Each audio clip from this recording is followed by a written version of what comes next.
विद्यार्थी मित्र हो, पाठीमागच्या तासाला आपण गणित भाग 1 मधील वर्ग समीकरणे आणि वर्ग समीकरणावर आधारित काही मोजकी शाब्दिक उदाहरणं पाहिली. त्या उदाहरणावरून समीकरण कसं तयार करायचं आणि आपल्याला विचारलेल्या प्रश्नाचं उत्तर कसं शोधायचं याचा आपण अभ्यास केला. वेळेअभावी आणखी काही उदाहरणं आपल्याला सोडवता येणं या ठिकाणी शक्य नाही, पण शाळा सुरू झाल्यावर अधिक आणखी काही सरावात्मक उदाहरणं आपल्याला घेता येतील. आज आपण गणित भाग 2 या विषयाकडे जाणार आहोत. गणित भाग 2 मधील प्रकरण क्रमांक 2, पायथागोरसचा सिद्धांत किंवा पायथागोरसचे प्रमेय. ते प्रमेय काय आहे आणि त्या प्रमेयाचं उपयोजन काय होतं, त्या संदर्भातली उदाहरणं कशी असतात याचा अभ्यास आता इथून पुढे आपल्याला या आठवड्यात करणार आहोत. पायथागोरसचा सिद्धांत किंवा पायथागोरसचे प्रमेय. प्रकरण क्रमांक 2,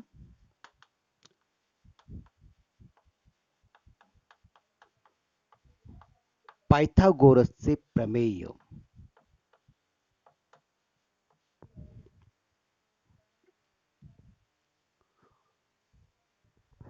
पायथागोरसचं प्रमेय यापूर्वी सुद्धा तुम्ही पाठीमागच्या इयत्तामध्ये शिकलेला आहात.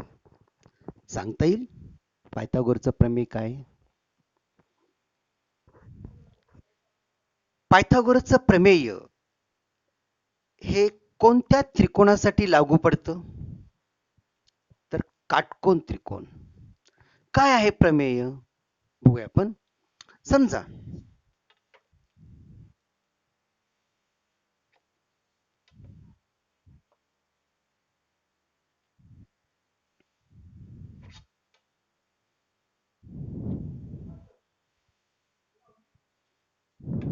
एक त्रिकोण काढलेला आहे.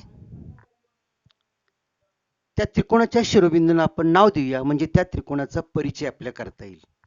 या बिंदूचं नाव आहे बिंदू ए, बी आणि सी.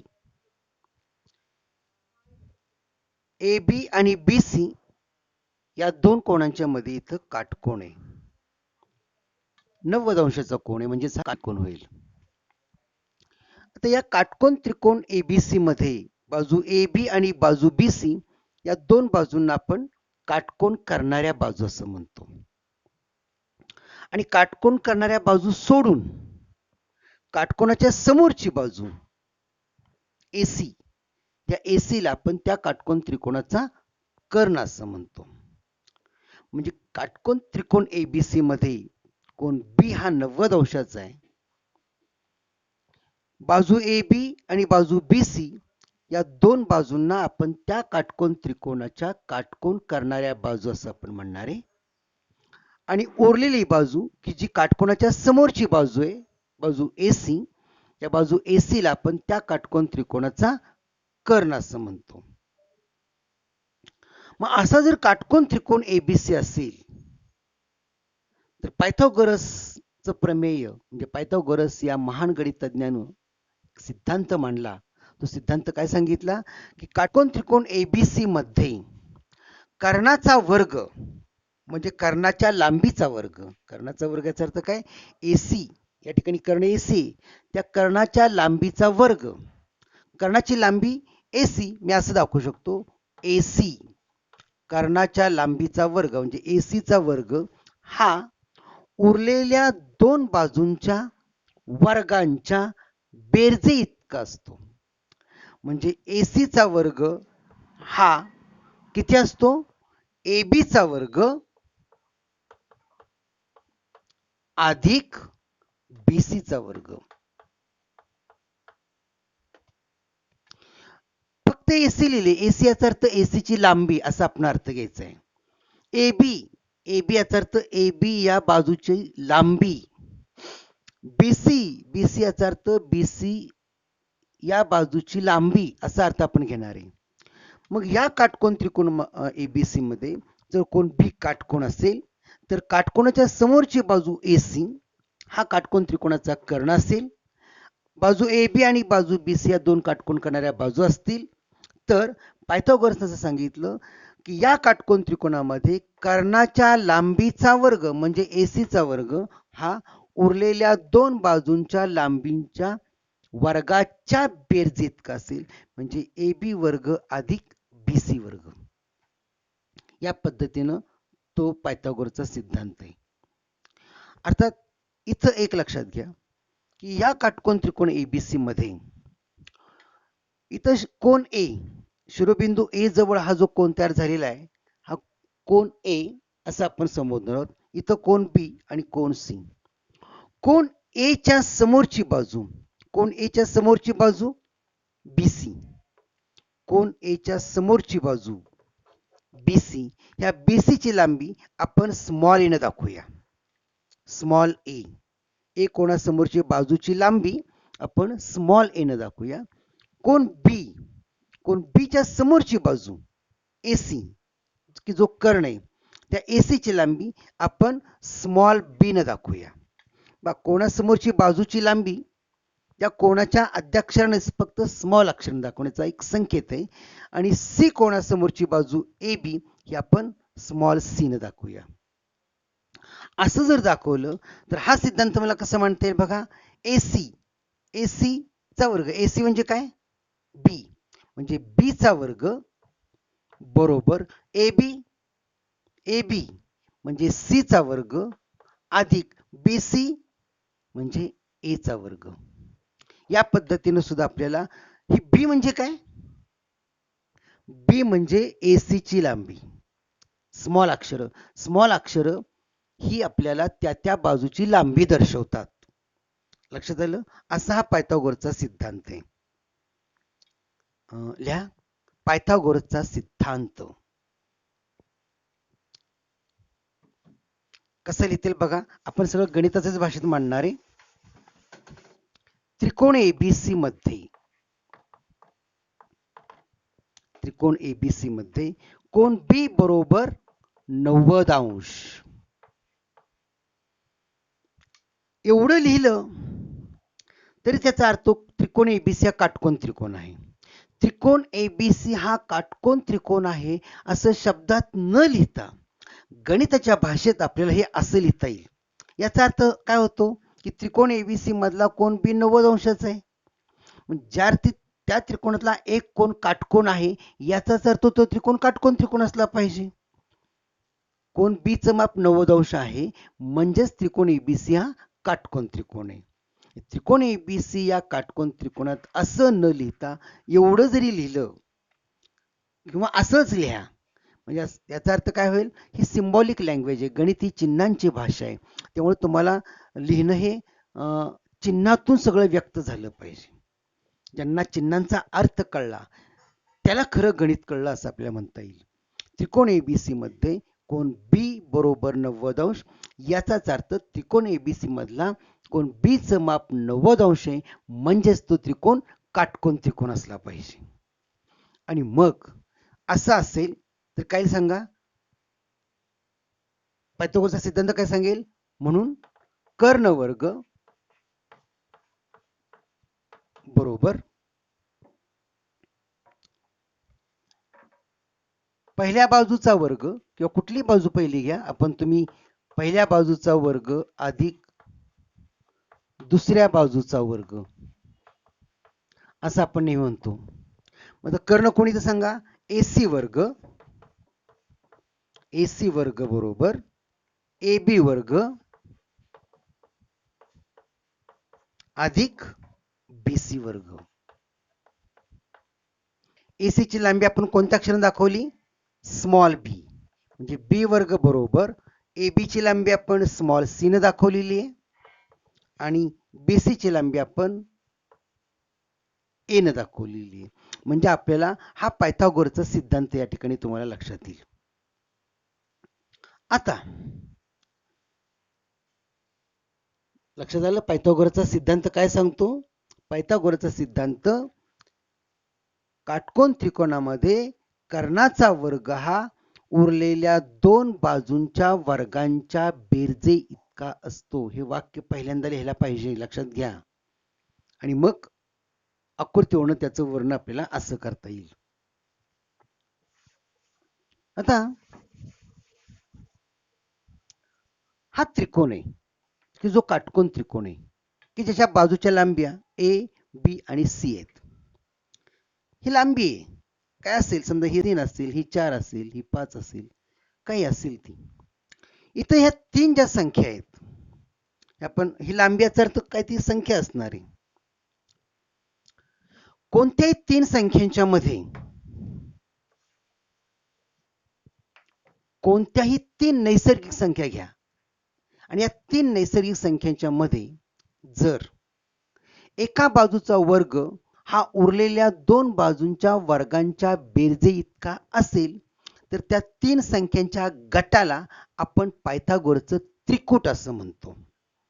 बघा मी काय सांगितलं, पायथागोरसचं त्रिकूट याचा अर्थ काय? पायथागोरसचे त्रिकूट.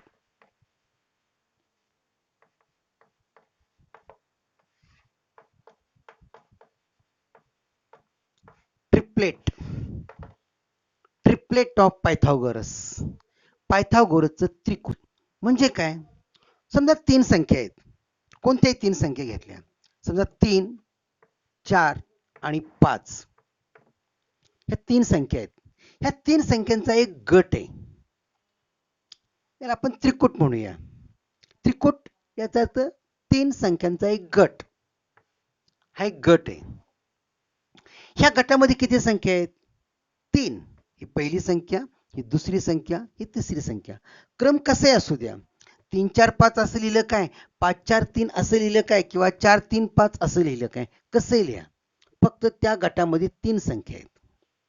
ह्या नैसर्गिक संख्या आहेत. आता या 3 नैसर्गिक संख्यांच्या मध्ये मोठी संख्या कुठली आहे? तर ही सर्वात मोठी संख्या आहे. 5 ही सर्वात मोठी संख्या आहे.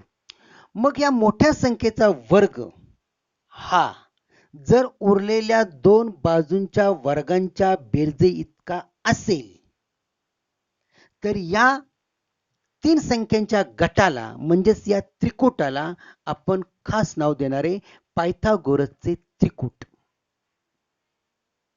काय म्हणलं, कळलं का? बघा, कोणत्याही 3 नैसर्गिक संख्यांच्या मध्ये जर असा तुम्हाला एक गुणधर्म आढळला की त्या 3 संख्यांच्या पैकी मोठ्या संख्येचा वर्ग हा उरलेल्या 2 संख्यांच्या वर्गांच्या बेरजे इतका आला तर त्या 3 संख्यांच्या गटाला म्हणजेच त्या त्रिकूटाला आपण पायथागोरसचे त्रिकूट असं म्हणणार आहे.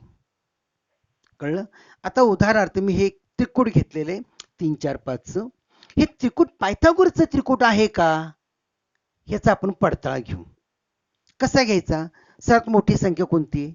5. मग आपण 5 चा वर्ग करून घेतला. 5 चा वर्ग किती आला? 25. 5 चा वर्ग 25 आला. आता उरल्या 2 संख्या कोणत्या आहेत? तर 3 आणि 4. मग या 2 संख्यांच्या वर्गांची बेरीज म्हणजे 3 चा वर्ग अधिक 4 चा वर्ग. 3 चा वर्ग अधिक 4 चा वर्ग, उरल्या 2 संख्या, त्यांच्या वर्गांची बेरीज किती येईल? 3 चा वर्ग आला 9 अधिक 4 चा वर्ग आला 16. 9 आणि 16 यांची बेरीज आली 25. म्हणजे या 3 संख्यांच्या गटामध्ये आपल्या असं लक्षात आलं की मोठ्या संख्येचा वर्ग किंवा एका संख्येचा वर्ग हा उरलेल्या 2 बाजूंच्या वर्गांच्या बेरजे इतका आला. याची किंमत 25 आहे, वर्गांची या 2 संख्यांच्या वर्गांची बेरीज सुद्धा 25च आली. म्हणून ही जी ट्रिपलेट आहे, हे जे त्रिकूट आहे, हे त्रिकूट पायथागोरसचं त्रिकूट झालं. लक्षात आलं? अशी काही फेमस त्रिकूट आपल्याला माहिती पाहिजेत, कारण त्रिकुटांचा उपयोग करून आपल्याला पटकन उदाहरण सोडवता येतं आणि म्हणून याला आपण त्रिकूट म्हणायचं. कळलं? पायथागोरसचं त्रिकूट याचा अर्थ काय? 3 नैसर्गिक संख्यांचा एक गट असेल की ज्या गटामध्ये मोठ्या संख्येचा वर्ग हा उरलेल्या 2 बाजूंच्या वर्गांच्या बेरजे इतका आला तर त्या त्रिकूटाला आपण पायथागोरसचं त्रिकूट असं म्हणणार आहोत. लक्षात आलं? अशी त्रिकूट तुम्ही शोधू शकता आणि त्रिकूट काढण्याचे एक सूत्र किंवा त्रिकोट काढण्याची क्लुप्ती ती आज आपल्याला शिकायची.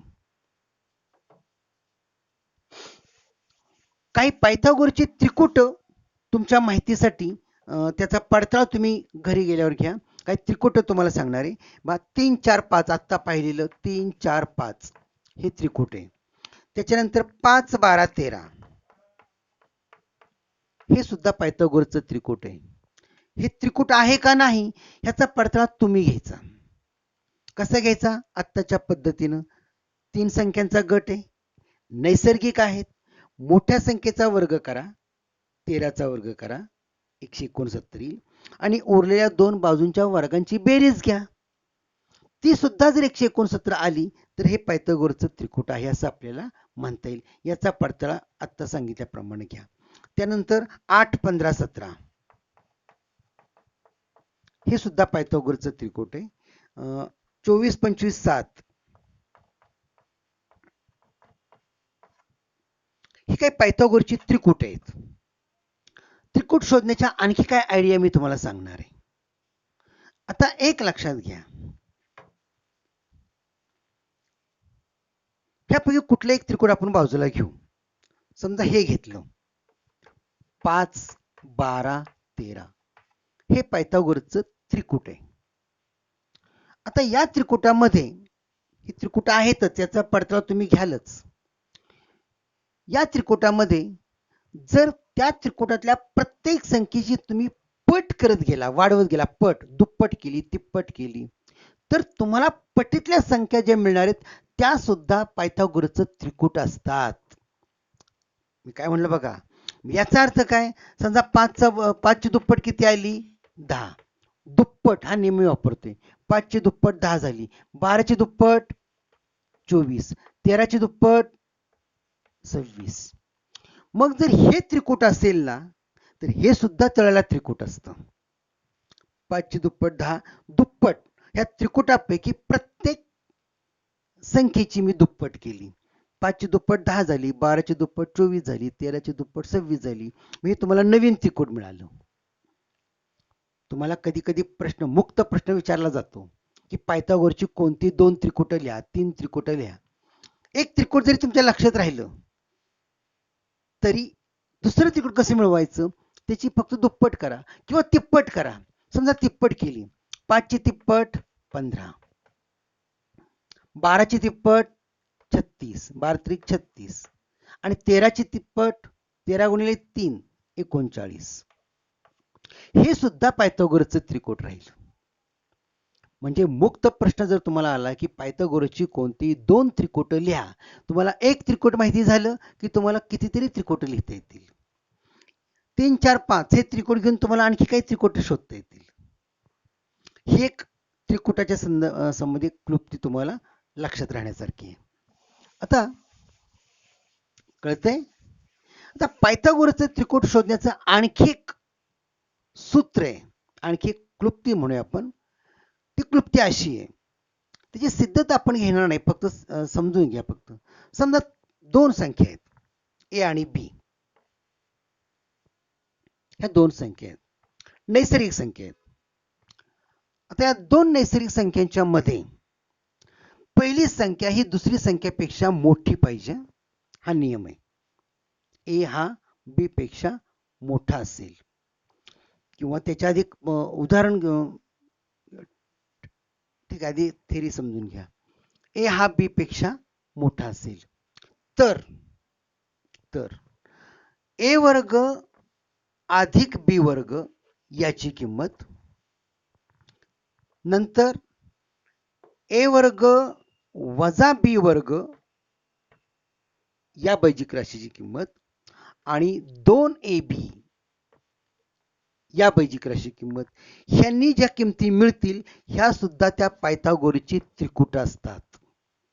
हे सुद्धा पायथागोरसचं त्रिकूट असतं. हे कधी पण जर ए हा बी पेक्षा मोठा असेल तर ए वर्ग अधिक बी वर्ग याची किंमत काढा, ए वर्ग वजा बी वर्ग याची किंमत काढा आणि 2ab याची किंमत काढा.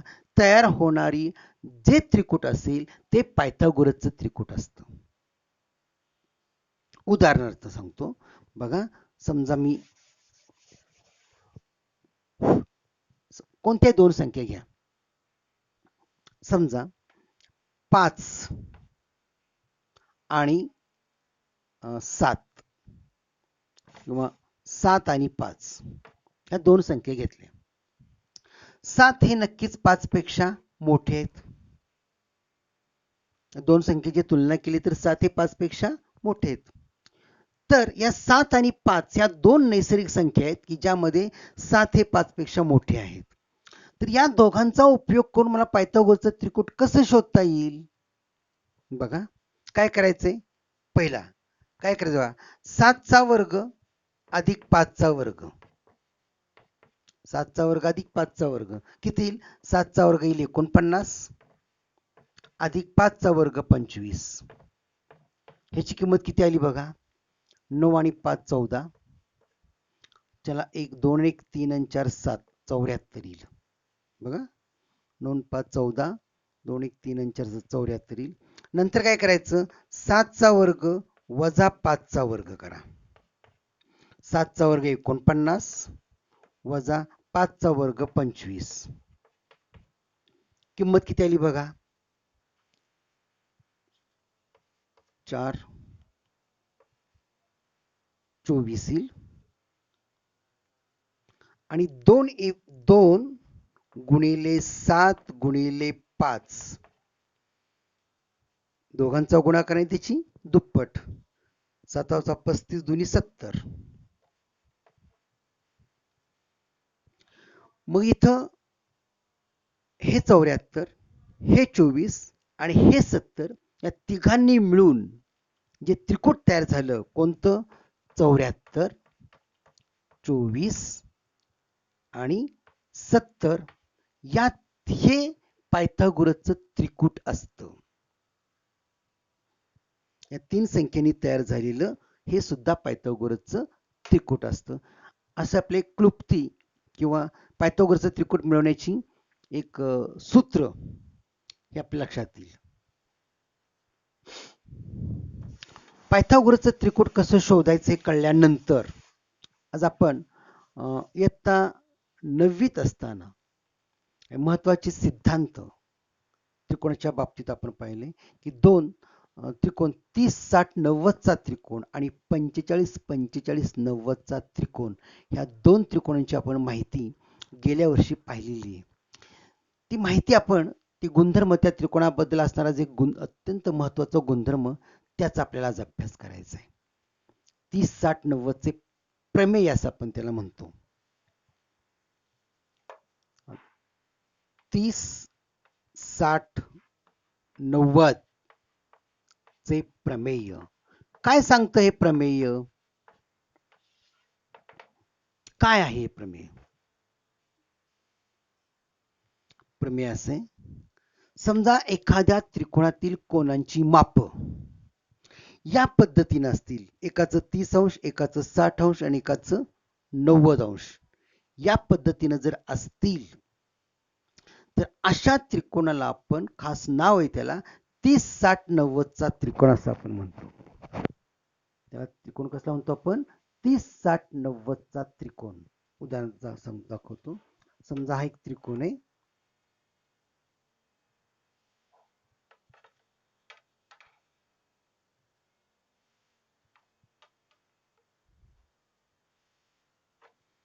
त्रिकोण नाव देऊया आपण P, इथं Q, इथं R आणि कोण Q हा काटकोण आहे. काटकोण आहे म्हणजे Q चं माप 90 आहे. कोण R ह्या कोणाचं माप 60 अंश आहे. किती? 60. आणि P कोणाचं माप हे 30 अंश आहे. म्हणजे त्रिकोण PQR कसा आहे की ज्या त्रिकोण PQR मध्ये कोण Q हा 90 अंशाचा आहे, कोण P हा 30 अंशाचा आहे आणि कोण R हा 60 अंशाचा आहे. असं जर असेल तर अशा त्रिकोणाला आपण 30 60 90 चा त्रिकोण असं म्हणतो. काय म्हणायचं याला? 30 60 90 चा त्रिकोण. खास नाव आहे अशा त्रिकोणाला 30 60 90 चा त्रिकोण. आता हा जर काटकोन त्रिकोण असेल आहेच तर काटकोनाच्या समोरची बाजू PR हा त्या काटकोन त्रिकोणाचा कर्ण येईल 30 अंश कोणासमोरची बाजू कुठली येईल? ही क्यू आर येईल आणि 60 अंश कोणासमोरची बाजू पी क्यू येईल. तर असा जर 30-60-90 चा त्रिकोण असेल तर प्रमेय असं सांगतं की 30 अंश कोणासमोरची बाजू म्हणजे क्यू आर, ही क्यू आर ची लांबी ह्या कर्णाच्या लांबीच्या निमपट असते. 30 अंश कोणासमोरची बाजू ही कर्णाच्या लांबीच्या निमपट असते आणि 60 अंश कोणासमोरची बाजू पी क्यू याची लांबी कर्णाच्या लांबीच्या वर्गमुळात 3/2 पट असते. विधान विधान नंतर सांगतो, लक्षात घ्या. काय सांगितलं बघा, त्रिकोण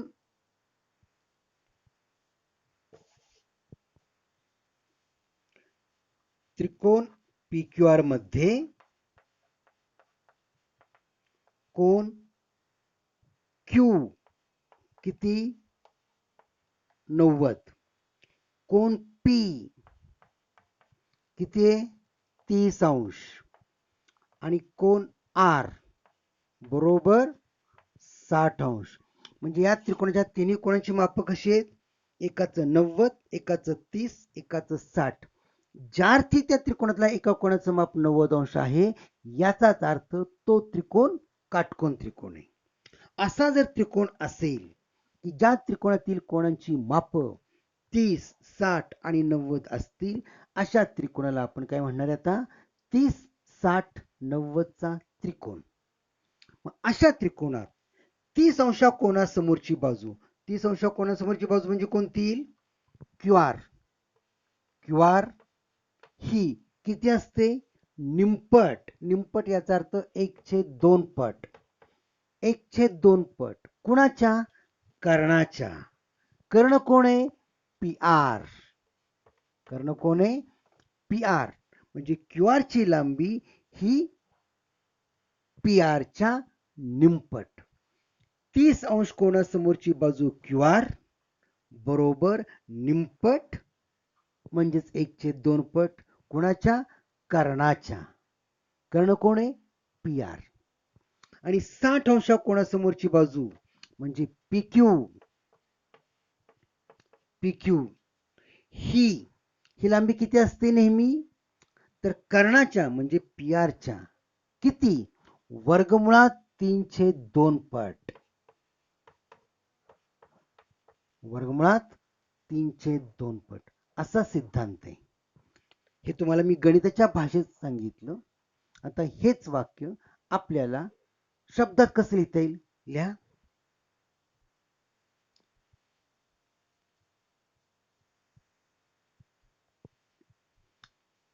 प्रमेय लिहा.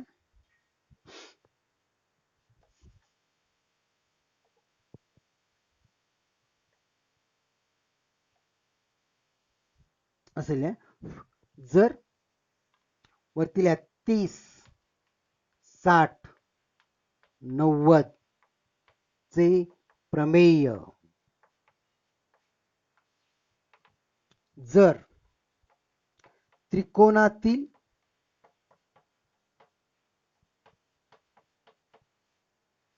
कोणांची मापे 30 अंश, 60 अंश व 90 अंश असतील तर काय? 30 अंश कोणासमोरील बाजू, 30 अंश कोणासमोरील बाजू कर्णाच्या निमपट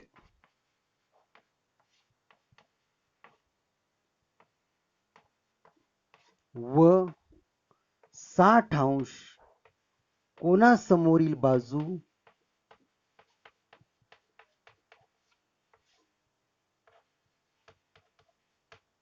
कोणासमोरील बाजू कर्णाच्या वर्गमुळात 3/2 पट असते. असे हे शाब्दिक विधान आहे. हे विधान लिहायचं आधी जर त्रिकोणातील कोणांची मापे 30, 60 व 90 अंश असतील तर 30 अंश कोणासमोरील बाजू कर्णाच्या निमपट व 60 अंश कोणासमोरील बाजू कर्णाच्या वर्गमुळात 3/2 पट असते. हे शाब्दिक विधान झालं आणि हे शाब्दिक विधान आपल्याला गणिताच्या भाषेत असं दाखवता येईल. मग त्रिकोण पी क्यू आर काढलेला आहे की ज्यामध्ये एकाचं 30 आहे, एकाचं 60 आहे, एकाचं 90 आहे. म्हणजेच हा त्रिकोण 30, 60, 90 चा झाला. असं जर असेल तर क्यू आर ची लांबी क्यू आर 30 अंश कोणासमोरची लांबी ही पी आर च्या निमपट, जो पी आर हा कर्ण आहे, आणि पी क्यू ची लांबी ही पी आर च्या वर्गमुळात 3/2 पट असेल. याच्याची उदाहरण आपण नंतर घेऊया. उदाहरणात आपल्याला हा सिद्धांत वापरावा लागणारच आहे.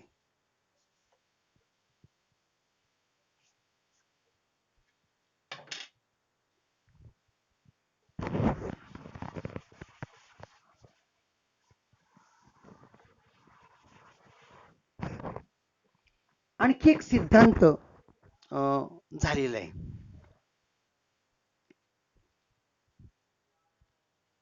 तो सिद्धांत कसा होता बघा. आणखी एक सिद्धांत आहे बघा.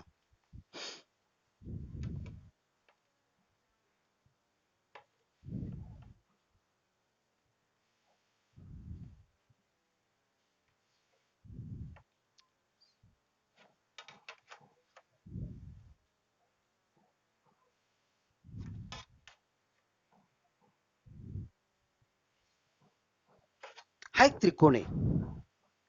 त्रिकोणाला मी नाव दिलं ए बी सी. या त्रिकोण एबीसी मध्ये कोण बी काटकोण आहे. कोण बी हा काटकोण आहे आणि काटकोण करणाऱ्या बाजू कुठल्या आहेत? बाजू ए बी आणि बाजू बी सी.